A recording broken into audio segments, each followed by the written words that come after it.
conosco e hoje o assunto é o PAC, que vai ajudar Pernambuco. É isso mesmo, Mário?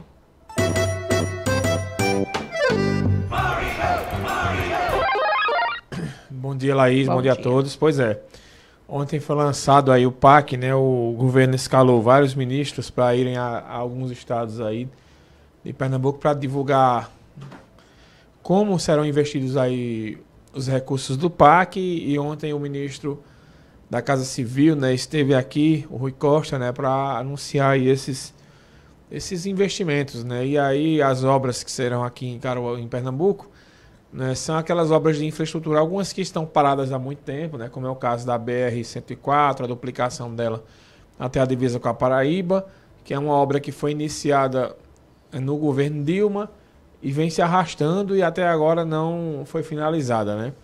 Então essa é uma obra. Outra obra que deve ser anunciada, que deve ser concluída, por exemplo, a adutora do Agreste, né, que eu estou falando das obras aqui da nossa região, né, também as adutoras de Gatos e que devem resolver a situação aí das enchentes, né, quando chove muito aqui na nossa região.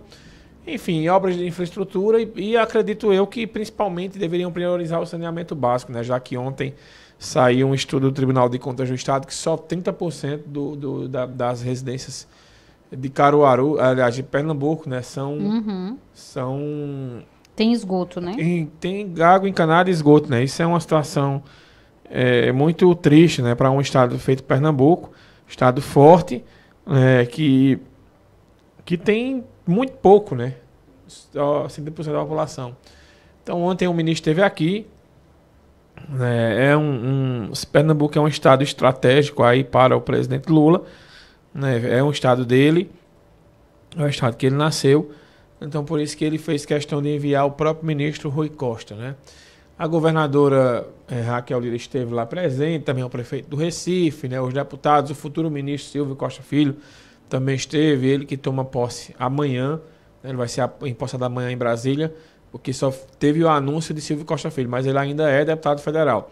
Então, amanhã ele tira a licença, né, da Câmara e ele assume aí o Ministério, né, dos portos e aeroportos, e esteve lá ontem. Então, o PAC é uma das apostas aí do governo Lula, né, para destravar, né, as ações, porque até agora é um governo que olha muito para o retrovisor, fala muito do Bolsonaro, mas até agora, Laís, de fato, você, como eu disse no início, eu disse ontem aqui, é um governo que ainda não tem um DNA, não tem uma cara ainda, né? A gente ainda não está esperando, né, que o governo Lula ele mostre para que veio. Pare de falar de Bolsonaro e mostre de fato que começou o governo, que até agora você não vê uma obra grandiosa assim, né, falando do governo, desse governo, né? O anúncio do PAC, importante, né, mas é anúncio. A gente quer efetivo, né? As obras acontecendo. As obras comecem de fato para que possam aí de fato chegar aos pernambucanos, né? Independente de quem está no poder, se é Lula, Bolsonaro, se é Raquel, se é Paulo Câmara, se é o PSB, enfim, o que o povo quer é as benfeitorias, né, e que as obras cheguem, porque, por exemplo, a duplicação da BR-104 é uma coisa que é um verdadeiro escândalo, né, aquilo ali, né, porque eu lembro que em 2011, quando o Eduardo era governador, né, Laís, eu entrevistei numa coletiva que ele deu, daquelas que coletivas quando eles chegam, né, que eu perguntava sobre essa questão da conclusão da BR-104 e ele, inclusive, nem gostou muito da pergunta na época. Não, mas a gente vai concluir, veja, 2011, está em 2023 e essa obra ela não andou. Então, é uma situação que precisa ser resolvida, porque vem se arrastando aí há muito tempo. Já entraram os governos, o segundo governo de Dilma, o governo de Temer, o governo de Bolsonaro, e essa obra ela não foi concluída, né? Então, a gente espera que o atual governo ele realmente conclua essa obra. Outra obra importante, né, que vai melhorar muito e diminuir muito as distâncias, a duplicação da BR-423 entre Garanhuns e Caruaru, né? É bem... que na verdade São Caetano, né?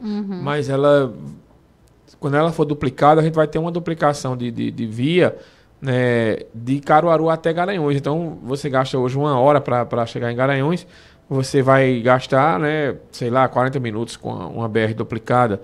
Então, assim, e também discutir concessões, né? Eu acho que poderia resolver a situação da BR-232, por exemplo, também, que tem um imbróglio jurídico, ninguém sabe se a BR tem hora que entenda que a autonomia é do Estado, tem hora que entenda que a autonomia é do governo federal.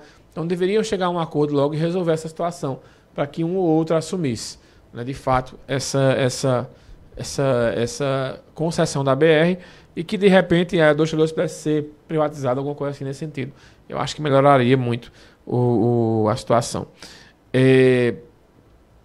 Ainda sobre a governadora Raquel, no próximo sábado estará aqui em Caruaru, em Santa Cruz do Capibaribe. Aquele giro que você tinha comentado, né? Isso, né? Que ela vem fazendo aí nas regiões, ela começou lá no Sertão, ela foi a Petrolina, Salgueiro, né, em várias cidades. Agora ela vem aqui no próximo sábado a Caruaru, né? A cidade dela é a cidade que ela foi prefeita 2 vezes, que o aliado dela é prefeito. Então, de manhã, provavelmente vai ser na Escola Vicente Monteiro, ali no centro da cidade, né? Que a governadora estará lá, né, com os secretários no projeto Ouvir para Mudar, né? Que é aquele projeto que A população participa, a Mário? população participa dando sugestões, né? Chega cedo, dá sugestões, vereadores também, e aí esse Ouvir para Mudar, a ideia é montar o projeto do plano plurianual, né, para os próximos anos aqui do Estado. O PSB fazia isso, desde a época de Eduardo Paulo Câmara manteve, e agora Raquel Lira mudou o nome do projeto, mas é um formato bem parecido. É um seminário, na verdade, que são grupos temáticos que escolhem é quase que um orçamento participativo, digamos assim. Escolhem, né, o que precisa ser investido e aí a galera sai, né, indicando as obras e os possíveis investimentos que seriam feitos. Então acontece no próximo sábado, aqui de manhã, lá no Erém Vicente Monteiro, e à tarde na cidade de Santa Cruz do Capibaribe. É uma situação que também é aguardada pelas pessoas daqui, né, porque muita gente... O Agreste foi a região que Raquel teve mais votos, né? Então, também é um governo que as pessoas estão esperando, que praticamente não começou, né, Laís? A gente vê muita conversa, muita crítica também ao PSB, mas o governo... É o mesmo problema, assim, anuncia, mas demora a sair, né, do papel. O pessoal tem que estar aguardando aí, por exemplo, o deputado Abimael, que é da região, reclama bastante de buracos em estradas, né? Enfim, acho que essa situação da violência vem chamando a atenção também, algo precisa ser feito. Esses casos de violência contra a mulher se multiplicam, né? Teve ontem esse duplo assassinato aqui em Caruaru, né? Um feminicídio, né? Que um companheiro mata a namorada e nem a filha dela poupa. Casos de violência que vêm se espalhando.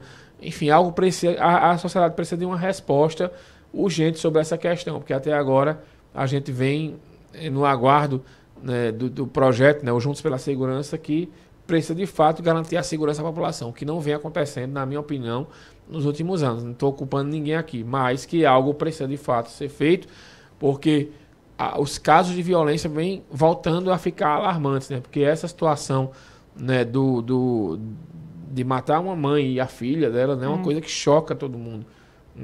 E vem acontecer. É crime de proximidade, mas esses crimes eles vêm aumentando. Teve um pai e um filho que foram mortos em Gravatá também, né? Então, assim... Um casal que estava espancando uma criança em Toritama. Um casal espancando uma criança em Toritama. Então, são casos de violência que envolvem a sociedade como um todo. E eu acho que a gente está perdendo para a violência no momento. Então, precisa, de fato, que o governo chegue e contemple com ações efetivas e não só com projetos, né? Projeto é bom, você cria esperança, expectativa. Agora, de fato, a sociedade precisa de uma resposta urgente no que diz respeito às ações efetivas aí na questão da segurança e da infraestrutura. E quando a gente tem um estado que só tem 30%, né, de água encanada e de esgoto, é uma situação séria e mostra porque a gente está tão atrasado do ponto de vista da educação. A gente vê problemas como esse de violência acontecendo, né, e também de falta de educação mesmo, né, que gera a violência desenfreada sobre vários setores, desde a patrimonial até a violência física e esses crimes que a gente vem estando aqui. Então, são 2 governos que precisam urgente ter um DNA e mostrar realmente para que veio, porque não dá para Raquel e Lula ficarem só olhando para o retrovisor e acusando Bolsonaro e Paulo Câmara de terem feito governos ruins, e a gente está vendo aí 10 meses praticamente dos dois governos que vêm se arrastando, na minha opinião, faltando ações efetivas de gestão para que a gente possa sentir de fato uma mudança. Você viu, Laís, ontem saiu uma pesquisa sobre a questão, uma pergunta foi, economicamente falando, como é que a vida melhorou. Só 44% das pessoas acreditam que melhorou, mais da metade não sente mudança alguma com relação ao governo federal. Então isso é um alerta, um sinal de alerta que foi ligado aí, né, para no que diz respeito ao sentimento da população e também a essa verdadeira mudança que foi tanto falada na campanha. Não dá para ficar só criticando o governo anterior e a gente não propor nada, né? Aliás, propor muito, mas de fato a gente tem uma ação efetiva, pouca sendo vista aí, porque a discussão hoje fica muito pífia nos grupos. A gasolina era isso, era aquilo. E a gente vê de fato que faltam ações efetivas aí que a gente possa sentir na pele, na mudança, que para mim ainda os dois governos deixam a desejar. Tanto o governo Raquel quanto o governo Lula, eu acho que prometeram muito e até agora agiram pouco. Muito bem, Mário. Dentro do Manhã Cidade você fala um pouco mais sobre isso e outros assuntos da política, né? Isso mesmo, Laís. Teve movimentação política aqui em Caruaru, né? Partidos de esquerda se uniram aí para discutir a eleição. A gente vai falar sobre isso no Manhã Cidade. Muito bem, Mário. Obrigada e até amanhã. Até. O cafezinho. Vamos